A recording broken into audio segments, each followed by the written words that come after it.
नमस्कार दोस्तों, मैं हूँ राज शर्मा और आप देख रहे हैं हाईवे नाइट। तो चले दोस्तों, आज की कहानी की सफ़र पर। दोस्तों, ये कहानी हमें भेजे हैं, उनका नाम है सुनील, उत्तराखंड से हैं। ये जो इनके साथ में घटना घटी थी ना, वो साल था 2003 का। सुनील बताते थे कि मेरी उम्र लगभग 23-24 साल की थी। उस टाइम में मैं जवान था और एक फैक्ट्री में काम करता था। मैं जिस मोहल्ले में रहता था, मेरे सामने का जो घर था उसमें एक लड़की थी, लेकिन उसका जो परिवार था, उसकी जो फादर थे, मेरे फादर में कभी उनकी बनती नहीं थी। आए दिन नोक-झोंक होती रहती थी। मैं तो उस लड़की से मन ही मन प्यार करने लगा था, लेकिन झगड़ा झंझट जब होने लगता था तो मैं थोड़ा नर्वस हो जाता था। बात पहुंच नहीं पाती थी। मैं उस लड़की से कभी मिल नहीं पाता था।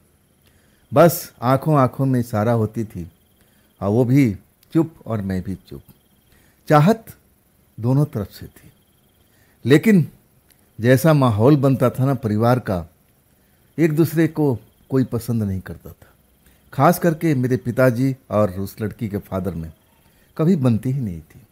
कुछ न कुछ छोटी छोटी बात पर तकरार हो जाती थी। कभी साफ सफाई में, कभी तुमने यहाँ पानी क्यों गिर दिया, देखो तुम्हारे पेड़ से ज़्यादा पत्ते यहाँ पर झड़ गए, कौन साफ करेगा। इतनी इतनी सी बात पर आए दिन कुछ न कुछ लड़ाई होती रहती थी और मैं उस लड़की से बहुत ही प्यार करने लगा था, मन ही मन। लेकिन मिलना जुलना कभी हो नहीं पाया था। सुबह मैं अपने 8 बजे चला जाता था फैक्ट्री और शाम को 6 बजे के आसपास आता था। कभी कभी दरवाजे पर झाड़ू लगाते हुए, कभी कोई काम करते हुए बस देख ही सकता था। वो भी मुस्कुराती थी, मैं भी मुस्कुराता था, बात यहीं पर ख़त्म हो जाती थी। जब मैं एक दिन फैक्ट्री पहुंचता हूं ना, और जब उस लड़की को देखता हूं तो मेरे होश उड़ जाते हैं। अरे तुम यहाँ पर इस फैक्ट्री में किस काम के लिए? तब वो कहने लगी कि मैं यहाँ पर काम करने के लिए आई हूँ। वाकई मेरी खुशी का ठिकाना नहीं था। मैं तो सच कहूँ ना कि उस दिन मुझे लगा कि मैं आसमान में उड़ रहा हूँ। अब उसको पा सकता था, उससे बातचीत कर सकता था। मैं बड़ा खुश था, लेकिन इतना आसान नहीं था। हमारी गली मोहल्ले के और भी लड़का लड़की काम करते थे। अगर वो देख लेते तो मेरे परिवार से भी बोल सकते थे, उस लड़की को परिवार से भी बोल सकते थे। मामला या करके यहाँ पर रुक सा गया था। लेकिन लड़की भी बहुत खुश थी। उस फैक्ट्री में लड़कियाँ भी काम करती थी पैकेजिंग की, और मेरा तो काम ही अलग था। मैं अब उस लड़की को अपने सामने पा करके बहुत खुश हो गया था कि चलो अब यहाँ तक आ गई है तो कभी कभी हम अकेले मिल भी लिया करेंगे, प्यार को अपना आगे बढ़ाएंगे। लेकिन इतना अब आसान नहीं था। मुझे बच बचा करके उससे बात करना पड़ता था कि कोई देखे नहीं। ऐसे टाइम में उसके पास जाता था जब लंच का टाइम होता था। इधर उधर सब लोग गए होते थे लंच करने के लिए।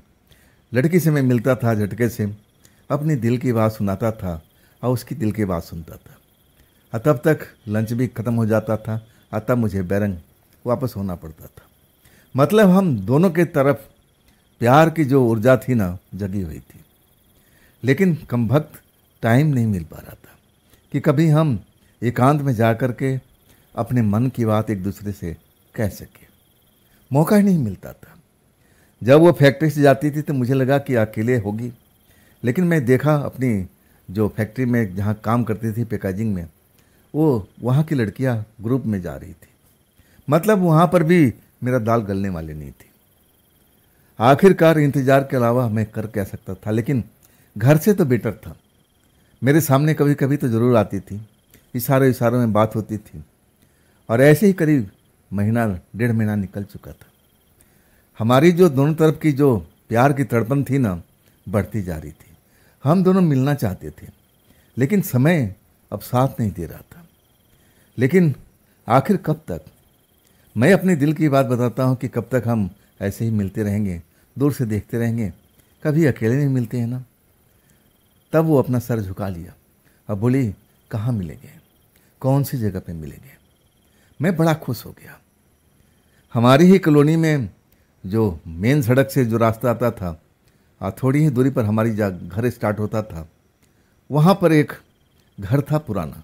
घर तो बस घर ही जैसा था, लेकिन उसमें आज तक कोई रहने नहीं आया। रहने तब आता जब वो घर पूरी तरह से बन पाता। आधा अधूरा घर बना करके किसी ने छोड़ दिया था, खंडहर की तरह हो चुका था। उस पर कोई ऐसा कुछ समस्या था और दो भाइयों के बीच का मामला था।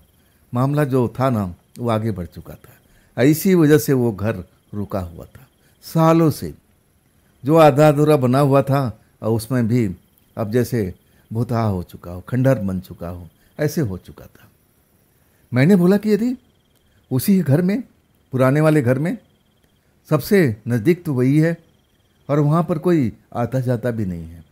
लोग बाग भूत के नाम से डरते हैं, कहते हैं ये घर भूतहा हो चुका है। मैं भूत प्रेत से कभी डरता नहीं था। वो लड़की भी पढ़ी लिखी थी, वो भी नहीं डरती थी। समय हमने अब अपने हिसाब से सेट किया कि देखो 11 बजे का समय सही रहेगा। 11 से लेकर के 12 बजे तक या तुम जल्दी पहुंच जाओ तो तुम इंतज़ार करना। मैं तो जैसे फ्री था ही रात में, मैं तो बिल्कुल आराम से पहुंच सकता था उस घर में। समय और तारीख सब कुछ निश्चित हो गई थी। अब इसके बाद उस समय पर, तारीख पर मेरा तो मन खुशी से झूम रहा था कि चलो आज उसे एकांत में मिलेंगे, अपनी दिल की बात कहेंगे, उसके दिल की बात सुनेंगे। बड़ा ही खुश था। मेरे को नींद नहीं आ रही थी। मैं अपने बिस्तर पर पड़ा हुआ था, घड़ी देख रहा था। मन तो कह रहा था कि एक आध घंटा सो लें और फिर जाग जाएंगे, अभी तो बहुत टाइम बाकी है। लेकिन ऐसा था ना, मिलने की जो चाहत थी ना, अब वो मुझे नींद की ओर नहीं ले जा रही थी। मन कर रहा था कि बस उस जगह पर, खंडहर में पहुंच जाए, उस भूतहा घर में पहुंच जाए जहाँ पर कोई आता जाता नहीं। मैं उस लड़की से जाके मिलूं। बस यही सपने मुझे अब दिखाई दे रहे थे कि कब 11 बजेगा, कब मैं यहाँ से निकलूँगा। मन की जो तड़पन थी ना, बढ़ती जा रही थी। एक्साइटेड हुआ जा रहा था, चलो आज उस लड़की को अपनी बाहों में भरूंगा। ऐसा ही मन बड़ा खुश था। आखिरकार 10:30 बजता है। मेरे परिवार के लोग सब सो चुके थे। जब 10:30 बजता है ना, मैं अपने घर से चुपचाप निकलता हूँ, दरवाज़ा को बाहर से भेड़ देता हूँ। मैं उसकी घर के तरफ देखता हूँ तो उसके घर में अंधेरा हुआ पड़ा, मतलब सारे परिवार के लोग अब सो चुके हैं, उस लड़की के अलावा। हमने अब समय, तारीख सब कुछ सेट कर रखा था। कोई भी अब गड़बड़ में अब होना नहीं चाहिए था। अब मैं जब देखता हूँ कि परिवार अंधेरे में, कोई लाइट वाइट नहीं जल रही है, अतः मैं निश्चित हो जाता हूँ कि अब परिवार के लोग सो चुके हैं। मैं वहाँ पहुँचता हूँ खंडहर में, खंडहर के पास जाकर के खड़ा हो जाता हूँ। वहाँ एक पेड़ भी था, नीम का पेड़ था। मैं वहाँ जाकर के बैठ जाता हूँ, इंतज़ार करने लगता हूँ। 11 बज चुका था, लेकिन अभी मेरी प्रेमिका के दर्शन नहीं हो रहे थे। शायद वो अभी तक घर से निकली नहीं थी। बात क्या है? मन की तड़पन जो थी ना, हर पल बढ़ती जा रही थी। समय बार बार देखता था, घड़ी बार बार देखता था। अरे 11:10 हो गए, आई नहीं, कब तक आएगी? मैं ऐसे ही सोच रहा था मन की, अब कौन संभाले भाई। 11:30 हो चुका था, तब भी नहीं आई। मन बड़ा व्यग्र होने लगा। मैं एक जगह पर बैठ नहीं सकता था, इधर उधर टहलने लगा, कभी नीम के पेड़ के पास, कभी थोड़ा सा और आगे, बार बार इधर उधर घूम रहा था। मेरी जो निगाहें थी ना, अपनी गली की ओर लगी हुई थी कि कब निकलेगी, अभी तक तो निकली नहीं। मैंने अभी तक उसको निकलते नहीं देखा। जब मैं थक जाता हूँ, अब फिर उस खंडहर के दरवाजे पर चौखट जैसा था और उस पर आकर बैठ जाता हूँ। इंतजार के अलावा और मैं क्या कर सकता था। सबसे बड़ी मुसीबत तब आई कि मौसम खराब हो चुका था। खराब तो पहले से था, लेकिन अब बूंदाबांदी होने लगी। मैं समझ गया कि मामला अब बिगड़ चुका है। मैं समझ गया कि जो मैंने आस लगाया था, शायद अब मुश्किल होगा। अब वो लड़की नहीं आएगी। जिस जगह पर मैं था बिजली अब चमकने लगी थी। ऐसा लगने लगा कि बस जो बूंदाबांदी हो रही है ना, ये घनघोर बारिश में अब बदल सकती है। मुझे चलना चाहिए अब। लड़की आ नहीं पाई। जरूर कोई ना कोई रीज़न होगा, या तो परिवार के लोग जगे होंगे, या लड़की हो सकती है कि खुद सो गई हो, नींद ना खुला है। दो ही रीज़न हो सकता है। मैं चलने की तैयारी कर देता हूँ। तभी अंदर से जैसे कुछ हलचल होती है। जिस घर के चौखट पर था ना, घर तो कहना बेकार, वो तो खंडहर था, और अंदर से जैसे कोई मेरा नाम लेकर के धीरे से बुला रहा हो। मेरा नाम लेके, सुनील, सुनील। मैं कहूँ ना, मैं तो उछल पड़ा था। आवाज़ बिल्कुल मिलती जुलती थी उस लड़की से। मैं समझा कि वो आ गई होगी, और मैं देर नहीं करता हूँ। उस अंधेरे भरे कमरे में जो देखने से ही भुतहा लगता था, और उसमें प्रवेश कर जाता हूँ। जैसे ही जाता हूँ ना, अंधेरा होता है, आंख फाड़ फाड़ करके देखने लगता हूँ कि आखिर वो है कहाँ पर। और तभी किसी ने मुझे पीछे से बाहों में भर लेता है। बंधन इतनी सख्त होती है ना कि मैं, ऐसा लगता है कि मेरे शरीर की हड्डियाँ चूर चूर हो जाएगी। और तब मैं थोड़ा डर जाता हूँ। अरे मुझे छोड़ो, इतना जोर से कोई भला पकड़ता है। और जब मैं पलट कर देखता हूँ ना, मैं अब ऐसा देखता हूँ कि सेम टू सेम वैसे ही कपड़ा, लेकिन चेहरा अंधेरे की वजह होने से मैं देख नहीं पाता। हाइट वगैरह वही थी, अंदाज़ा ही लगाता हूँ। और उसके बाद वो फिर मेरी बाहों में भर लेती है। और मैं जैसे अपना होश खोता जा रहा हूँ। ऐसा लग रहा है कि मैं अलग दुनिया में उड़ रहा हूँ। ऐसा क्यों हुआ, कैसे हुआ, मुझे पता ही नहीं चलता है। जब मुझे होश आता है ना, तो अपने आप को उसी जगह पर, उसी घर में पाता हूँ। और बारिश जो बूंदाबांदी हो रही थी, अब झमाझम अब होने लगी थी। बारिश की आवाज़ें आ रही थी, बिजली कड़क रही थी। और वो जो छत बना हुआ था, काफ़ी पुराना था, उसमें भी तरेड़ आ चुके थे। जब उस पर से पानी मेरे ऊपर टपकने लगा, तब मुझे होश आता है। जब होश आता है ना, अपने आप को संभालता हूँ। अरे लड़की कहाँ गई, लड़की कहाँ गई। तब अपने आप को बिना वस्त्र के पाता हूँ। शरीर पर जैसे खरोचों के निशान, जलन सी हो रही है। अब मैं सोच नहीं पाता हूँ कि आखिर मेरे साथ में हुआ क्या। मुझे ध्यान ही नहीं आ रहा है। मुझे ध्यान ये है कि लड़की ने मेरे को पीछे से पकड़ा था। तब मैं उससे बोलता हूँ कि ऐसा क्यों पकड़ी हो। इसके बाद मैं मुड़ता हूँ, यहाँ तक मुझे ध्यान है। इसके बाद मुझे कुछ भी याद नहीं आ रहा था, ऐसा क्या हुआ था। लेकिन मैंने बिना वस्त्र का था, मतलब मैं कुछ समझ नहीं पा रहा था। मुझे याद भी नहीं था कि मैं उस लड़की के साथ हम बिस्तर भी हुआ था। क्या हुआ था कुछ याद नहीं था। जल्दी से कपड़े पहनता हूँ। अब इसके बाद मैं उसी बारिश में भीगता हुआ अपने घर आ जाता हूँ। दरवाज़ा भिड़ा हुआ था और मैं आराम से दाखिल होकर के दरवाज़ा बंद कर लेता हूँ। बिस्तर पर जाता हूँ, लाइट ऑन करता हूँ। तब अपने आप को देखने लगता हूँ जहाँ से जलन हो रही थी। जैसे मेरे को नाखूनों से मेरे बाजू पर, मेरे गर्दन के आसपास किसी ने अब खसूट लिया हो, ऐसे नाखूनों के निशान दिख रहे थे। जलन सी हो रही थी। लेकिन मैं इतना समझ लिया था ये कारनामा उसी लड़की का है। मैं इतना तो जान चुका था, लेकिन मुझे क्यों नहीं याद आ रहा था कि मैं उसके साथ में अब रात बिताई थी। उसके साथ ना जाने क्या क्या हुआ, मुझे याद क्यों नहीं आ रहा है। खैर, मीठे मीठे सपने देखते हुए जलन को भूल करके अब मैं सो जाता हूँ। सुबह उठता हूँ, बापू कह रहा कि काम पर नहीं जाना क्या, कब तक सोता रहेगा, ऐसे ही वो बोलते थे। मैं जल्दी उठता हूँ, नहा धोकर फ्रेश होकर के फिर मैं अपनी फैक्ट्री आ जाता हूँ। फैक्ट्री में लड़की मुझे दिखाई देती है, लेकिन उसके साथ में उसकी अब काम करने वाली साथी थी। वहाँ मैं कुछ बोल नहीं पाता हूँ। अब जब लंच का टाइम आता है ना, तब मुझे मौका मिलता है, उसके पास पहुँचता हूँ।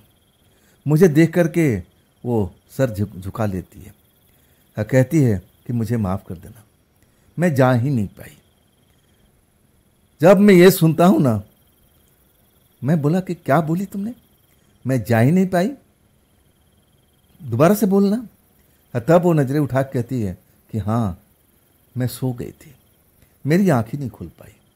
और जब आँख खुली तो बारिश झमाझम हो रही थी और हमारे घर के छप्पर जो थे ना टपक रहे थे। सब कोई परिवार उठ चुका था, मौका ही नहीं मिला। सही कहूँ ना कि मेरे आगे ऐसा लग रहा था कि पूरा दुनिया चक्कर काट रहा हूँ। ऐसा लगने लगा कि मैं चक्कर खा के गिर जाऊंगा। तब वो लड़की कहने लगी, क्या हुआ सुनील, क्या हुआ? तबीयत तुम्हारी ठीक है? पानी देती है, मैं पानी पीता हूँ। हाँ, मैं बैठ जाता हूँ, जैसे लगता है कि मैं कितना बीमार हो गया हूँ।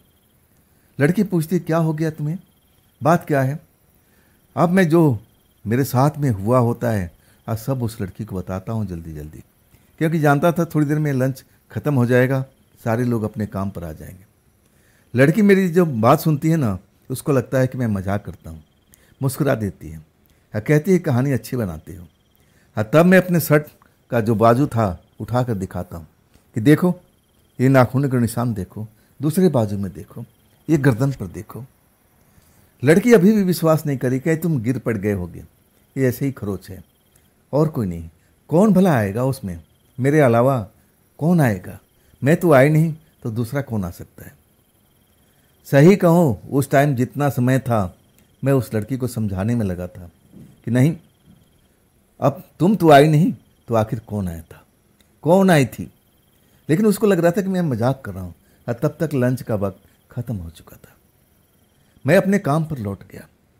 मैं उसी चिंता में डूबा रहा कि आखिर मेरे साथ में हुआ क्या था, किसने मेरा नाम लेके पुकारा था, बाजू से मुझे पकड़ लिया था।